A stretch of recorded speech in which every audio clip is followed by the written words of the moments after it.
Ma propre sœur m'a envoyé ce message, ce n'est pas la peine de venir au mariage. Tu n'as pas ta place ici. Aucun appel, aucune explication, juste ça. Je l'ai lu, debout dans mon atelier, entouré des préparatifs que j'avais conçus. De A à Z pour elle. Les compositions florales, la scénographie, les rêves. Qu'elle voulait concrétiser. J'avais consacré des mois de ma vie à cette journée. Et en un seul SMS, elle m'a effacé. Je n'ai pas crié. Je n'ai pas pleuré. Je me suis juste assise, j'ai ouvert mon dossier de contrat, et j'ai réalisé qui possédait réellement chaque parcelle de son conte de fées parfait. 7 jours plus tard, ce conte de fées partait en fumée. Mais l'histoire ne commence pas là. Elle commence bien avant que j'appuie sur « Envoyer ».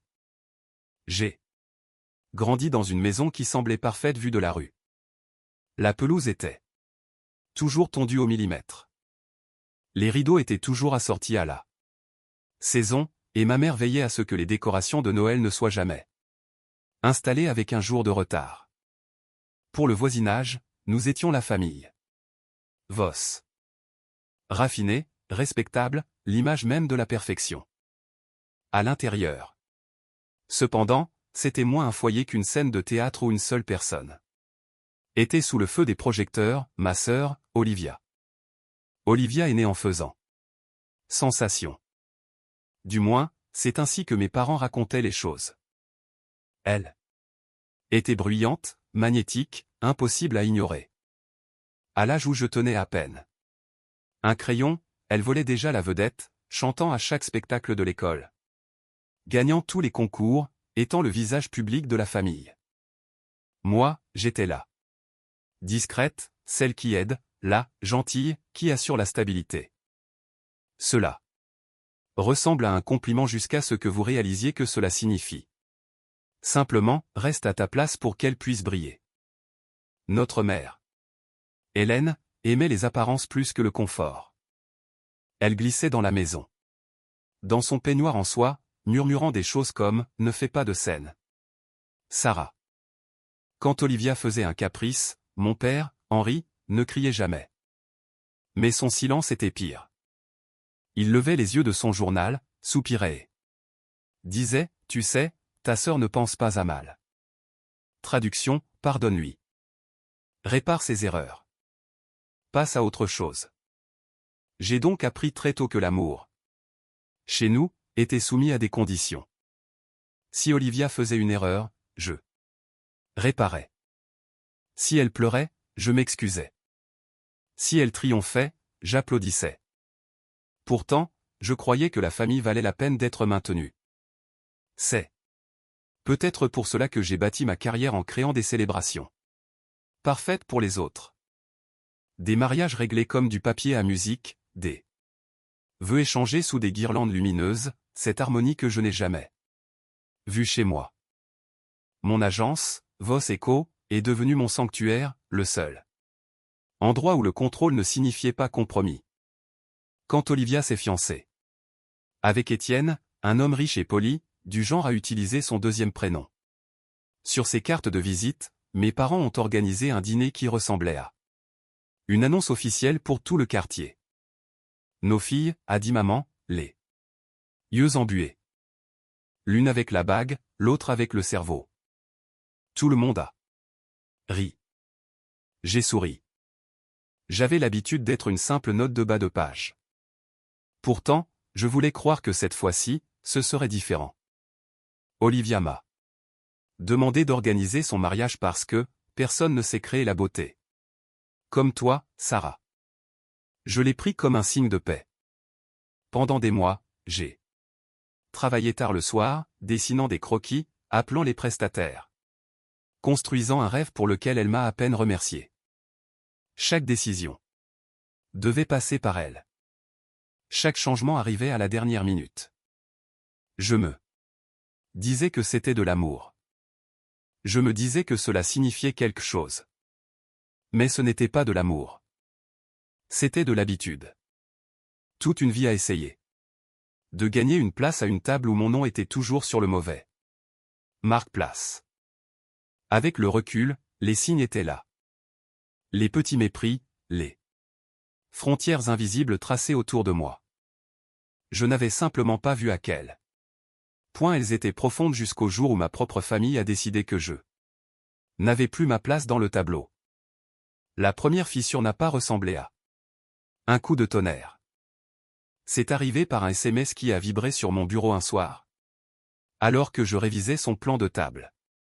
Et, écrivait Olivia, peux-tu couvrir le solde du fleuriste? La facture est plus élevée que prévu.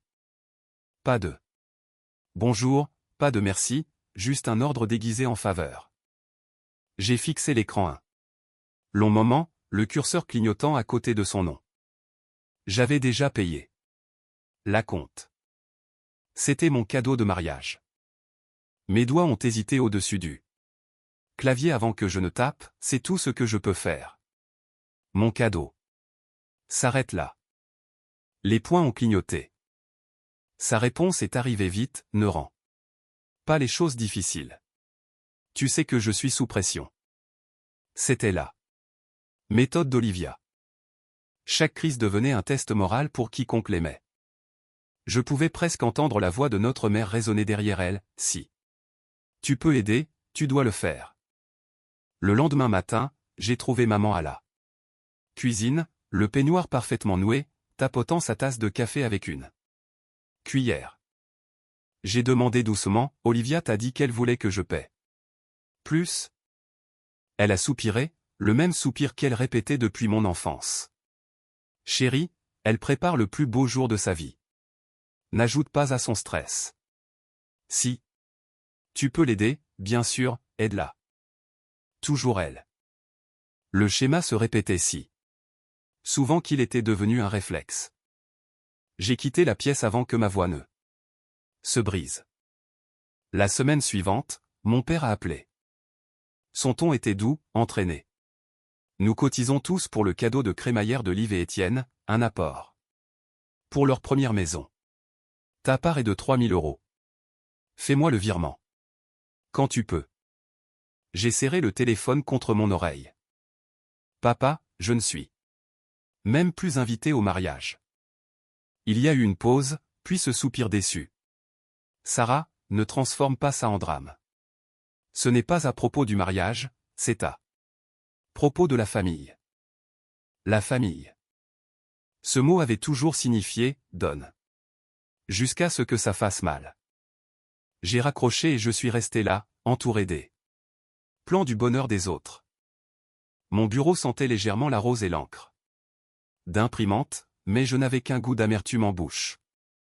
Ce soir-là, en parcourant mon téléphone, j'ai vu la story Instagram d'une cousine. L'enterrement de vie de jeune fille d'Olivia. Le même lieu que j'avais trouvé. Les décorations que j'avais conçues. La légende disait, la Dream Team fête. Notre mariée. Mon nom n'était nulle part. Quelque chose en moi s'est tordu, un mélange de chagrin et de lucidité. J'avais toujours pensé que le silence était une force, mais à cet instant, j'ai compris qu'il m'avait seulement rendu invisible. 10 jours avant le mariage, mon téléphone a sonné. La voix d'Olivia m'a frappé avant même que je puisse dire bonjour, le groupe de musique vient d'annuler, le chanteur est malade. Tu dois régler ça. Son ton n'était pas paniqué, c'était un ordre, comme si je travaillais encore pour elle. J'ai pris une inspiration. Ma voix est sortie calme, je ne suis plus ton organisatrice. Olivia. La pause qui a suivi était si tranchante qu'elle a coupé le souffle. Puis est venu le cri, tu te moques de moi. Après tout ce que j'ai fait pour toi. Mais je n'ai pas discuté. J'ai simplement mis fin à l'appel. Le clic a résonné comme une porte se verrouillant de l'intérieur. C'est la nuit où j'ai cessé d'essayer d'être invité. Et au matin, je savais exactement ce que j'allais faire. Le lendemain de cet appel, je suis resté assise à ma table de cuisine jusqu'au milieu de la nuit. La ville, derrière ma fenêtre, pulsait de vie, klaxons, rires lointains, le brouhaha de tout ce que je n'avais plus à réparer.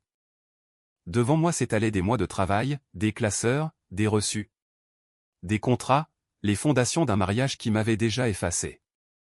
J'ai feuilleté les pages, cherchant au départ un moyen de clore tout cela, puis j'ai cherché une stratégie. Mon regard s'est arrêté sur quelque chose, le nom de mon entreprise imprimé sur chaque en-tête de contrat. Vos Eco. Le lieu, le traiteur, les fleurs, l'éclairage, tout était signé sous mon compte professionnel, avec ma signature, mes conditions. Une lente réalisation m'a envahi. Si les paiements finaux n'étaient pas effectués à la date limite, les contrats devenaient nuls. C'était comme découvrir une porte que j'avais construite moi-même il y a des années, sans savoir que j'en aurais besoin. Le lendemain matin, j'ai retrouvé Nora, mon amie depuis la fac, dans un café. Discret. Elle était la seule à m'avoir vu passer de stagiaire en design à chef d'entreprise. Nora est arrivée dans son tailleur noir habituel, ses dossiers sous le bras. Elle n'avait pas besoin de contexte. J'ai simplement glissé le dossier vers elle. J'ai tout signé au nom de l'entreprise. Ils n'ont pas payé. Les soldes. Nora a parcouru les pages rapidement, son stylo tapotant le bord de la table. Après un moment, elle a levé les yeux. Sarah, les contrats sont solides. C'est toi la cliente officielle. Si tu ne paies pas, chaque prestataire est libre d'annuler. Tu peux même récupérer tes acomptes. Légalement, ils ne peuvent rien contre toi. J'ai laissé échapper un souffle qui ressemblait plus à de l'incrédulité qu'à du soulagement. Si je fais ça, le mariage s'effondre. Elle a haussé les épaules, alors il s'effondre. Ils ont traité ton travail comme une œuvre de charité. Ce n'est pas de la vengeance, c'est poser des limites.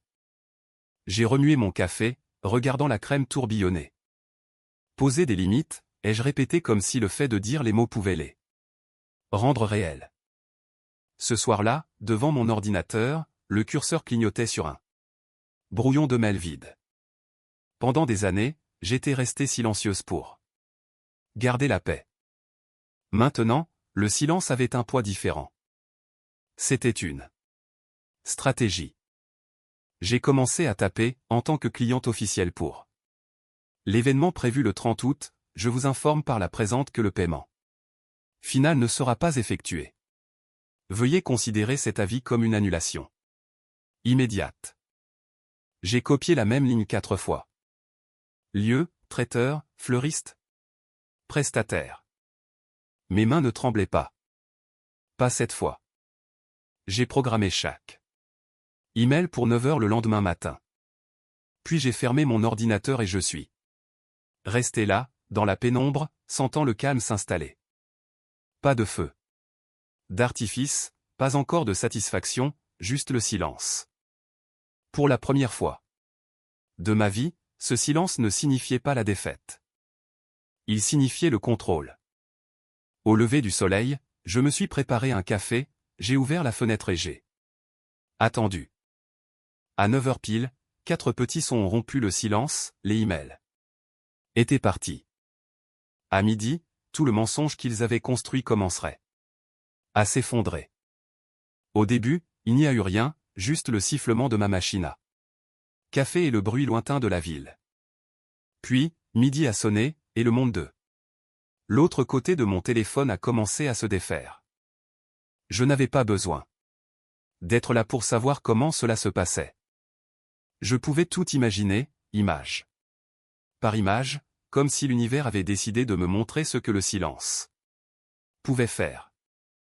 Olivia devait être assise dans un salon de manucure avec ses demoiselles d'honneur, son téléphone posé à côté d'un verre de thé glacé, riant. Trop fort pour les caméras. Puis le premier appel est venu du gestionnaire du domaine. Sa voix devait être calme, répétée, « Je suis désolé, mademoiselle Voss, mais nous avons reçu un avis d'annulation de la part de Voss et compagnie.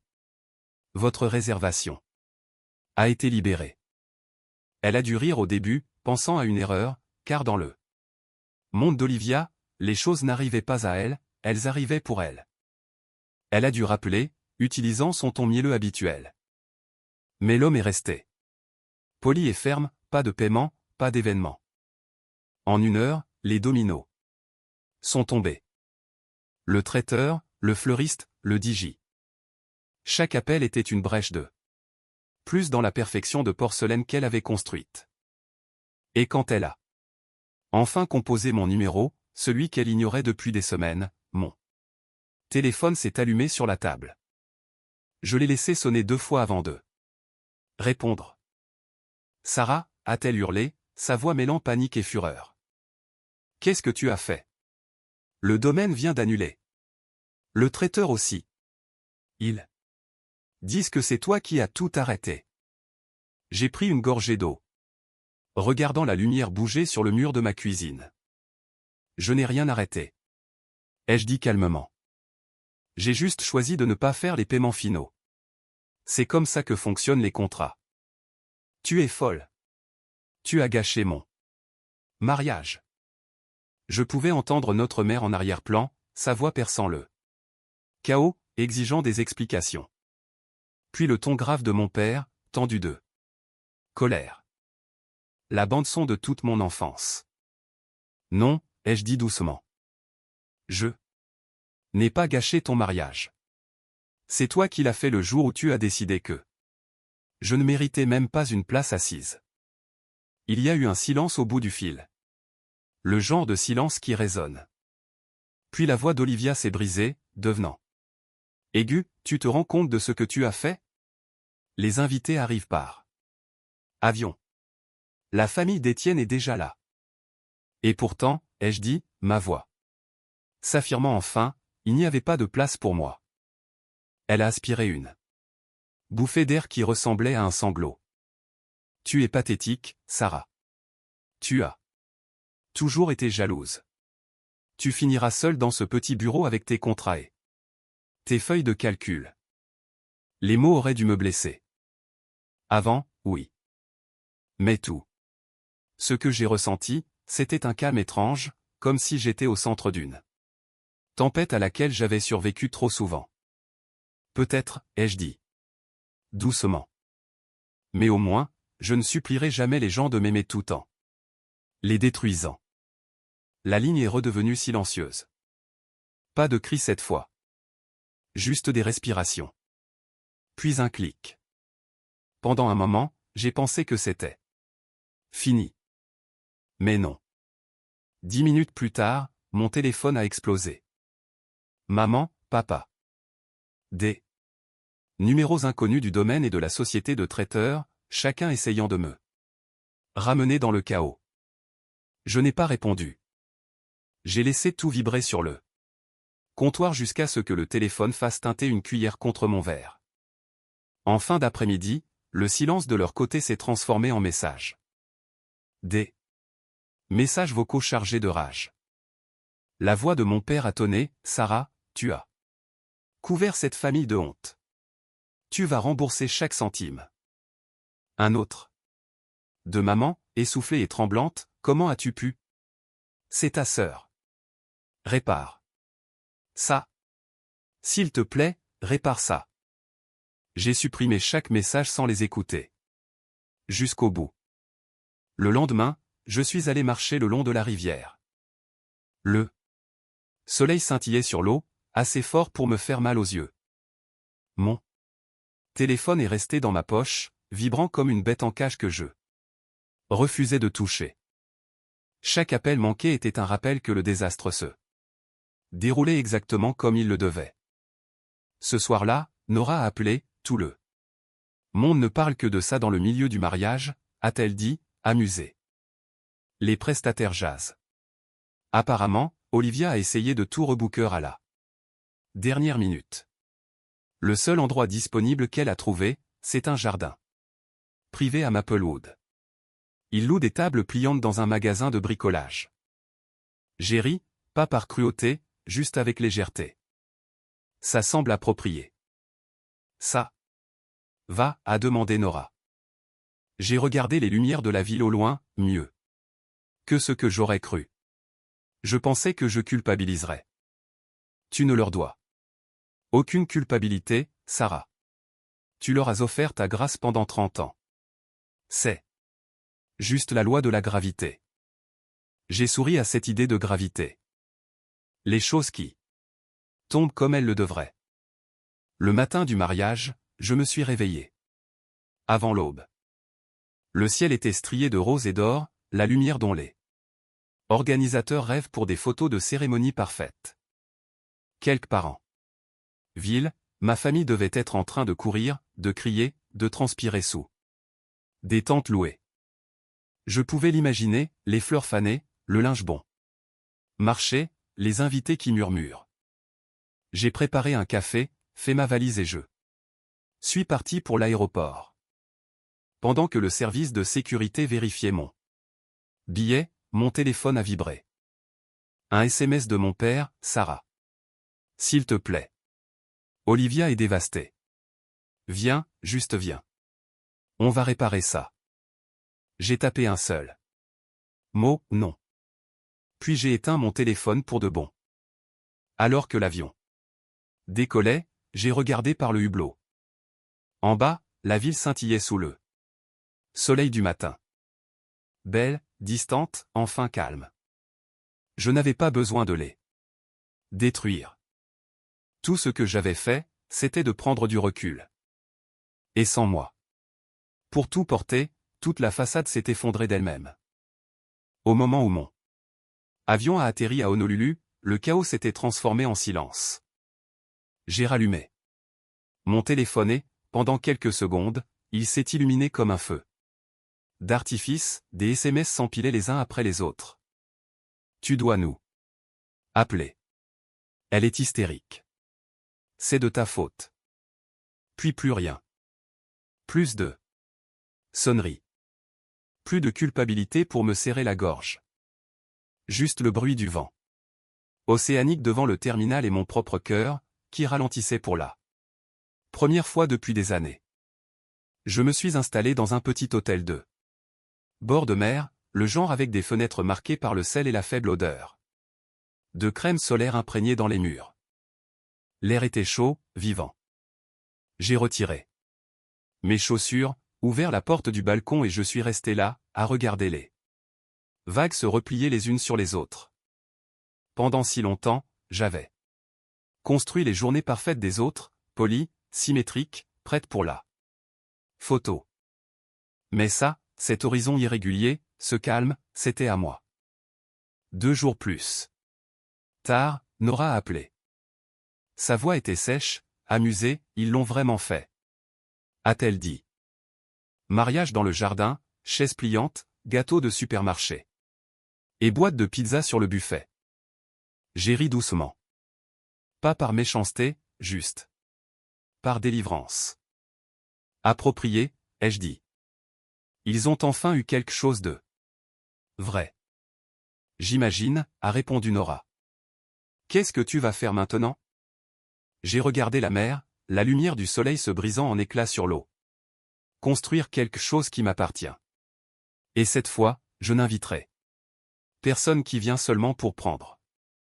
Ce soir-là, j'ai marché le long de la plage, les pieds nus dans l'écume.